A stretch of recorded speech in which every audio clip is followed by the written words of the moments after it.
এবার টি-20তে শক্তিশালী একাদশ নিয়ে মাঠে নামছে বাংলাদেশ। ওপেনিংয়ে সাইফ হাসান, তার সঙ্গে তানজিদ হাসান তামিম। ওয়ানডাউনে ফিরবেন লিটন কুমার দাস, ফিনিশিংয়ে ইনফর্ম নুরুল হাসান সোহান। বল হাতে আরও একবার ম্যাজিক দেখানোর অপেক্ষায় রিশাদ আর মুস্তাফিজুর রহমান। আরও থাকছে প্রতিবেদন। টানা 2 ওয়ানডে সিরিজের পর আবারও টি-20 ক্রিকেটে ফিরছে টাইগাররা। শটার ফরম্যাটের বিশ্বকাপের আগে এই সিরিজ সবচেয়ে বড় প্রস্তুতির মঞ্চ, তাই ভুল করা চলবে না একটুও।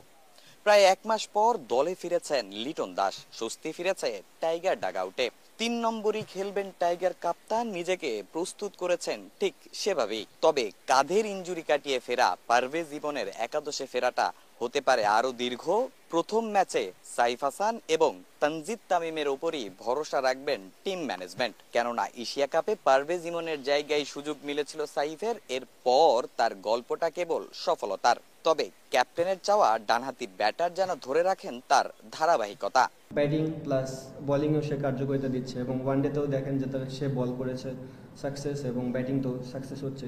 অ্যাজ এ ক্যাপ্টেন হিসেবে আমার একটাই চাওয়া থাকবে, সে যেভাবে ক্রিকেট খেলতেছে ফ্রিলি এইভাবেই যেন খেলে। 4 নম্বরে তাওহিদ হৃদয়, 5 নম্বরে খেলতে পারেন শামীম পাটোয়ারি। তবে 6 নম্বর পজিশনটা নিয়েই আছে জটিলতা। জাকের নাকি নুরুল হাসান সোহান, কে খেলবেন এই পজিশনে?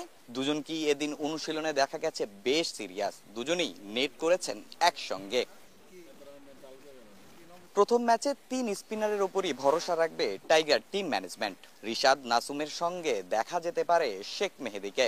তবে সবশেষ আফগানিস্তানের বিপক্ষে টি-20 সিরিজে একটু বেশি খরুচে ছিলেন রিশাদ হোসেন, তাই তার কাছ থেকে আরো একটু নিয়ন্ত্রিত বোলিং এর প্রত্যাশা টাইগার কাপ্তানের। রিশাদ যেভাবে দেখে আসছে এতদিন ধরে, একটা বিগ অ্যাসেট বাংলাদেশের জন্য। সে যখনই ভালো বল করে বাংলাদেশ টিম অনেক টপে থাকে।